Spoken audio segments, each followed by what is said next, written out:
Buenas tardes, mi nombre es Milady Pérez Ahumadas. Mi presentación del trabajo revisión de artículos sobre la problemática de abuso sexual infantil. En el primer artículo se llama Factores de riesgo de abuso sexual infantil. La autora es Jenny Elizabeth Apraez Villamirgin. Nombre de la revista Colombia Forense. En este artículo se centra en identificar y describir los diversos factores de riesgo asociados al abuso infantil, desde el enfoque sistémico y multidimensional. La autora propone que el abuso no se entiende como un hecho aislado, sino como el resultado de múltiples variables familiares, sociales, ambientales y personales que a confluir aumenta significativamente la vulnerabilidad del niño o la niña para ser abusados.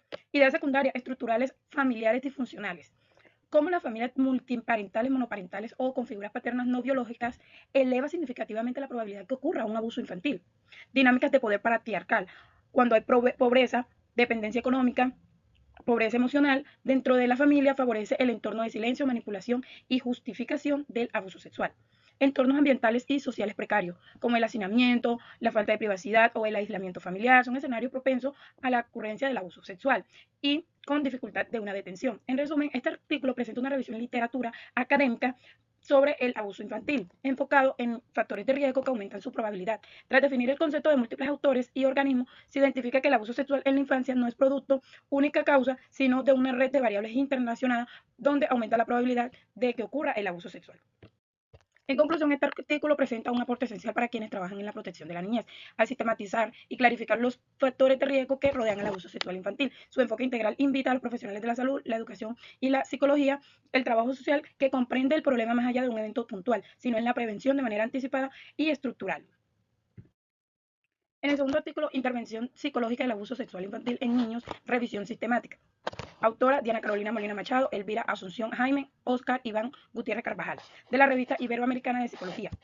Volumen 2. En este artículo presenta una revisión sistemática de estudios publicados entre el 2000 y el 2019 sobre la efectividad de las intervenciones psicológicas dirigidas a niños y niñas menores de 12 años que han sido víctimas de abuso sexual infantil. El objetivo principal es actualizar la infancia empírica sobre cuáles terapias son más significativas y eficaces, haciendo énfasis una terapia de uso cognitivo-conductual centrada en el trauma. La idea secundaria es que la TCC, basada en el trauma, es la terapia con mayor respaldo empírico. Las terapias complementarias, como la terapia del juego, la terapia asistida con animales y la terapia interacción padre-hijo, han mejorado sus beneficios.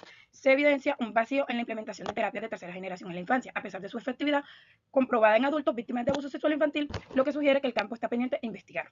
En resumen, las investigaciones revisó 326 artículos en bases de datos de varias revistas científica. Tras un riguroso proceso de selección, se incluye 9 estudios con datos primarios y participantes menores de 12 años. La mayoría de estas investigaciones implementaron la TCC centrada en el trauma, en terapia de grupo individual, y reportaron mejoras significativas en la salud mental y en la reducción del síntoma de estrés postraumático, ansiedad, depresión y problemas de conducta.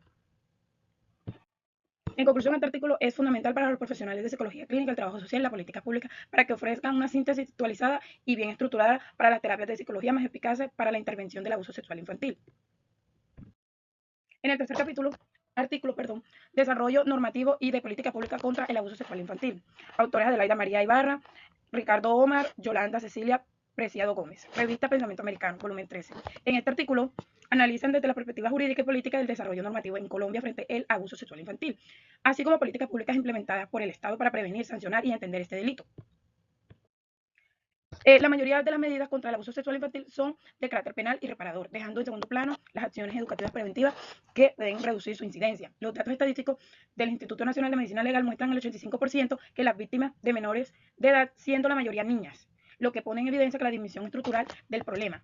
Las instituciones como el ICBF, la Policía Nacional y los colegios están diseñando campañas y programas de intervención como Generación con Bienestar y Abre tus Ojos, pero el impacto no, ha sido muy limitado de la articulación de recursos y enfocado más en la pobreza y la desigualdad de género. En resumen, se revista los programas desarrollados por el ICBF, la policía, y se destaca el rol de la escuela como un espacio clave en la prevención del abuso sexual infantil. Se critican que las políticas públicas tienden a enfocarse a la denuncia y la judicialización, más que una medida estructural de prevención. En conclusión, el artículo aporta una visión crítica y necesaria sobre la forma en la que el Estado debe abordar el abuso sexual infantil. Pese a la existencia de una normativa amplia y de programas institucionales bien intencionados, los altos índices de victimización muestran que el enfoque punitivo no es suficiente. Hay que llevar una visión sobre la prevención del abuso sexual infantil y poder reducir la incidencia de los abusadores. Bibliografía. de los artículos y la revista que hemos utilizado para esta revisión bibliográfica. Muchas gracias por su atención.